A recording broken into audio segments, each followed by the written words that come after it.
Bom, gente, dando continuidade então ao tema medidas de segurança, para que a gente possa concluir essa primeira parte dessa nossa revisão, nós seguimos aqui tratando mais uma vez do cabimento, da imposição da medida de segurança em relação ao inimputável, o que se dá segundo as regras do artigo 26, caput, né, do Código Penal, através daquilo que nós chamamos de sentença absolutória imprópria, né? A natureza jurídica, isso é importante que vocês gravem, porque é recorrentemente questionada. Qual a natureza da sentença que impõe a medida de segurança ao inimputável? Ela é uma sentença condenatória? Qual a natureza jurídica? Essa sentença, ela é tida como uma sentença absolutória imprópria, quer dizer, ela absolve, mas impõe uma sanção penal. No caso, a medida de segurança, né? A medida de segurança adequada. Bom, ao revés, em relação à figura do semi-imputável, nos termos do que estabelece o artigo 26, parágrafo único do Código Penal, o que nós enxergamos é o quê? É uma sentença condenatória, então esse sujeito, apurada a sua semi-imputabilidade, ele vai ter uma sentença penal condenatória, e essa sentença, em relação a ela, haverá incidência de uma causa de diminuição de pena, né? A causa de diminuição de pena de 1/3 a 2/3. De todo modo, é importante observar que o próprio Código de Processo, perdão, o próprio Código Penal, lá no artigo 98, nos diz que mesmo havendo essa condenação, caso esse sujeito condenado, ele realmente necessite de um especial tratamento curativo, a pena privativa de liberdade, ela pode ser substituída pela internação ou pelo tratamento ambulatorial, pelo prazo máximo de 1 a 3 anos, né? Que é o que se depreende da leitura do artigo 97, parágrafos 1º a 4º do Código Penal.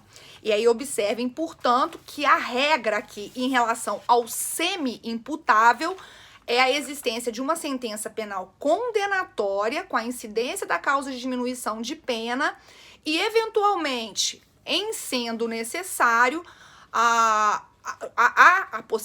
haverá a possibilidade dessa pena imposta ser substituída por medida de segurança, mas a sentença continua sendo uma sentença condenatória. Outra hipótese que merece ser destacada é a hipótese tratada lá na Lei de Execução Penal, lá no artigo 183 da LEP, que nós chamamos de superveniência de doença mental. Essa hipótese é diferente das tratadas até aqui. Por quê? Porque esse sujeito, ele foi condenado, houve o tramitar do regular processo penal e durante a execução da pena, o sujeito foi acometido de alguma doença mental. Bom, nos termos exatamente desse artigo ao qual eu acabei de lhes remeter, nós temos a possibilidade, sim, de substituição da pena que o sujeito está cumprindo pela medida de segurança. E o que se estabelece? Que recuperada a saúde mental do sujeito, ele deverá voltar a cumprir pena. A gente chama essa medida de segurança substitutiva, exatamente porque ela não foi uma medida de segurança originariamente imposta, né? Ela surgiu no curso do cumprimento da pena em decorrência dessa superveniência de doença mental. E aqui, em relação à medida de segurança substitutiva, não há maiores dúvidas de que o tempo dela deverá se limitar, se vincular ao tempo de cumprimento de pena efetivamente imposta que esse sujeito possui. E aí é que nós entramos no outro ponto, né, relativo à medida de segurança, talvez um dos pontos mais importantes, mais questionados, mais cobrados, que diz respeito ao seu prazo de duração. Bom, eu já tinha destacado isso para vocês em sala de aula. Como é que fica? Se a medida de segurança ela tem dentre as suas finalidades esse ideal de cura, né, de buscar a cura do sujeito, se o sujeito não se curar nunca, como é que fica? Bom, quando nós tratamos dessas questões atinentes ao prazo, primeira questão a observar, prazo mínimo de duração da medida de segurança. Quem me dá essa resposta? Isso está no texto da lei, artigo 97, parágrafo 1º do Código Penal, vai nos dizer que a medida de segurança ela tem um prazo mínimo de 1 a 3 anos, ou seja, Vencido esse prazo de 1 a 3 anos, esse sujeito ele vai ser submetido a uma perícia médica para se aferir, para se apurar a cessação da periculosidade. Bom, caso essa periculosidade, realizada a perícia médica, essa periculosidade persista, o sujeito vai continuar a cumprir a medida de segurança imposta. O mesmo artigo 97, no seu parágrafo 2º, estabelece que essa perícia ela deve ser repetida anualmente ou a qualquer tempo, caso o juiz da execução assim determinar. Se ele entender que for o caso, ele pode a qualquer tempo submeter o sujeito a uma nova perícia para reavaliar o cabimento ou não dessa medida de segurança. Agora, em relação ao prazo máximo, vejam só, nós já observamos que o Código Penal, o Código Penal não faz menção a prazo máximo, o que, numa primeira análise, poderia nos levar a afirmar que a medida de segurança ela é imposta por prazo indeterminado, perdurando, né, enquanto não houver realmente, enquanto não for averiguada e constatada através da perícia médica a cessação da periculosidade. Bom, já de antemão, esse prazo, esse suposto prazo indeterminado da medida de segurança, nos parece estar em nítida afronta com a garantia constitucional da vedação das penas de caráter perpétuo, né? Então, com base nisso, o que acontece? Nós tivemos já há um tempo, né, um lapso temporal significativo, nós tivemos, ou foi firmado, um entendimento por parte do Supremo Tribunal Federal, no sentido de, com um primeiro entendimento, no sentido de que, olha, a medida de segurança, ela não pode ultrapassar o limite máximo de cumprimento de pena privativa de liberdade. Até então, 30 anos. Nós sabemos que com o advento, né, dessa nova lei, que a gente chama de lei do pacote anticrime, com o advento da nova lei, esse limite máximo, esse tempo máximo de cumprimento de pena privativa de liberdade foi alargado para 40 anos. Então, inicialmente, a ideia era limitar, a imposição de uma limitação se fazia necessário, o Supremo Tribunal Federal começou em reiteradas oportunidades a decidir que o tempo tinha que ser o tempo máximo de duração da pena privativa de liberdade, que é o que a gente tem lá no artigo 75 do Código Penal.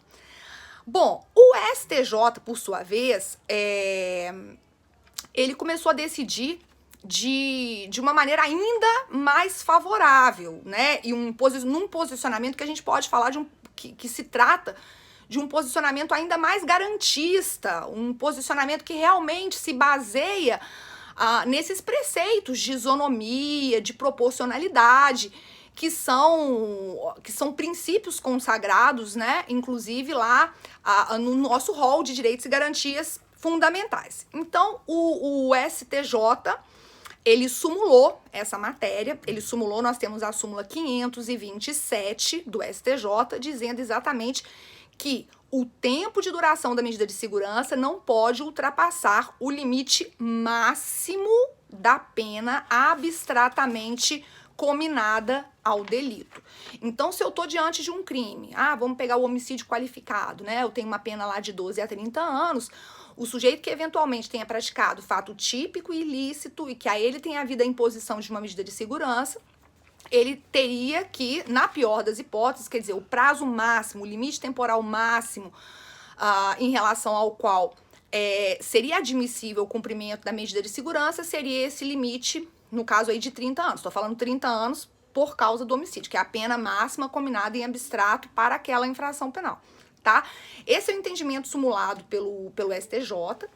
Então, atenção à maneira com que isso vai ser questionado. E hoje, nós temos julgados também do STF nessa mesma linha, tá? Então, atenção, porque, olha, o Código estabelece um prazo? Não, o Código não estabelece um prazo, tá? Agora, essa omissão do Código, ela permite uma imposição por tempo indeterminado de medida de segurança? Não. saibam fazer essa argumentação, porque isso pode aparecer tanto numa questão de múltipla escolha quanto numa dissertativa, né? Exatamente para que vocês façam essa vinculação também com a garantia constitucional, com as garantias constitucionais, que ficariam violadas na hipótese de ser cabível, né, uma imposição ad eternum de medida de segurança, certo? Então, STJ afirmando, através inclusive de entendimento simulado, que a gente tem que se atentar, e é o entendimento realmente mais garantista, é o entendimento que, particularmente, ao meu ver, é o entendimento que melhor se coaduna com a própria sistemática penal, no sentido de que teria que se atentar ao limite máximo da pena privativa de liberdade imposta para aquela infração penal. O Supremo, quando começa a decidir sobre esse assunto, ele decide dizendo que o limite teria que ser o limite temporal máximo previsto para cumprimento de pena privativa de liberdade, hoje de 40 anos, mas nós já temos decisões do Supremo no sentido de estarem junto, né, de estarem consonantes com isso que o STJ nisso que o STJ efetivamente sumulou, tá? Porque isso é assunto que, do ponto de vista prático, acaba sendo decidido mais recorrentemente pelo STJ. Então, o que a gente acaba encontrando em maior número são esses julgados do STJ, tá? Bom, agora, para que a gente possa fechar, vamos falar sobre a desinternação ou a liberação. O que vai acontecer? Olha, bom, para o sujeito ser desinternado ou liberado, naturalmente, vai ter que ser realizada uma perícia apurando a cessação da periculosidade. E também, vejam, isso aí quem traz é até a Lei de Execução Penal, lá no seu artigo 178, nós temos outras condições, outros requisitos que podem ser impostos a esse sujeito, outras condições para que ele possa efetivamente ter a sua liberdade restituída de maneira plena. Bom, essa desinternação, essa liberação, elas podem vir a se concretizar depois do decurso, podendo ser restabelecida a privação da liberdade, né? O sujeito pode ser desinternado ou pode ser liberado. Agora, eventualmente, isso acontecendo, isso sendo constatado, porque a gente já falou lá atrás do prazo mínimo de duração, caso esse sujeito, antes do decurso do prazo de 1 ano, caso ele venha a praticar fato indicativo da persistência da sua periculosidade, que é o artigo 97, parágrafo 3º do Código Penal, você pode ter o restabelecimento da privação da liberdade. Tá? Então, o que nós vamos ter que ficar atentos? Nós temos que ficar atentos àquele prazo mínimo de duração da medida de segurança. 1 a 3 anos, já falamos lá atrás. Bom, se findo esse prazo, na verdade, depois de quanto tempo? Depois de 1 ano realizado esse exame de cessação de periculosidade, se apurar que o sujeito não mais representa um perigo, ok, ele pode ser colocado em liberdade. Agora, se eventualmente nós tivermos aí, antes do decurso de 1 ano, nesse prazo, ele colocado em liberdade, num lapso temporal inferior a 1 ano, esse sujeito praticar qualquer fato, isso aqui que é meio complicado, né? Fato indicativo da persistência da sua periculosidade, a medida de segurança pode ser restabelecida, tá? Então, a partir do momento em que ele é desinternado ou liberado, ele fica aí, pelo menos, né, por um prazo de até 1 ano, sujeito a essa prova. Praticando é uma expressão até bem genérica, né, que guarda, como tantas outras, um certo grau de subjetivismo, a fato indicativo da sua periculosidade. O que seria? Enfim, observem também que esse mesmo artigo 97 ao qual eu me referi, ele no seu parágrafo 4º, ele vai dizer que em qualquer fase do tratamento ambulatorial, que é um regime, que é a medida de segurança imposta de uma maneira menos dura, né, com restrição menor de liberdade, o juiz ele pode determinar que esse agente seja internado. Então, o sujeito que está em tratamento ambulatorial, o juiz pode determinar a sua internação, se essa providência for necessária, como se diz, para se atingir a essa suposta finalidade curativa. Bom, algumas observações finais, que também são importantes em relação à medida de segurança. Primeira, bom, Caso nós tenhamos aí uma hipótese de extinção da punibilidade, essa medida de segurança, porventura imposta, ela não subsiste, né? Causa de extinção da punibilidade, ponto.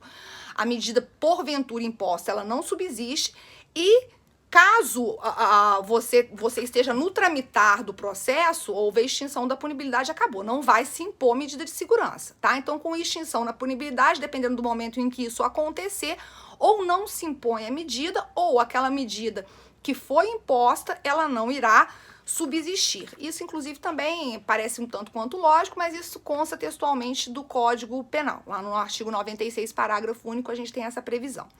E mais, esse é um ponto importante. As medidas de segurança, elas vão se submeter ao regime de prescrição penal, tá? Bom, a prescrição aqui, segundo inclusive o entendimento prevalente, como é que eu vou calcular? Como é que eu vou fazer cálculo de prescrição? Esse é um assunto que a gente vai ver um pouco mais adiante, mas é importante que a gente saiba. Olha, nesse caso, inclusive em consonância com o entendimento que acaba prevalecendo, né, que foi o entendimento sumulado, a medida de segurança, ela se submete sim ao prazo, à estrutura, né, às regras, ao regime prescricional estabelecido em lei, estabelecido no Código Penal, e eu vou regular essa prescrição com base em quê? Com base na pena máxima combinada em abstrato para aquela infração penal. Ok? Então, essas são as principais observações. Assim, vencemos, então, ou fizemos uma revisão geral desses dois primeiros pontos. Daqui a pouco, então, a gente fala sobre extinção da punibilidade, as causas de extinção da punibilidade. Ok? Até mais.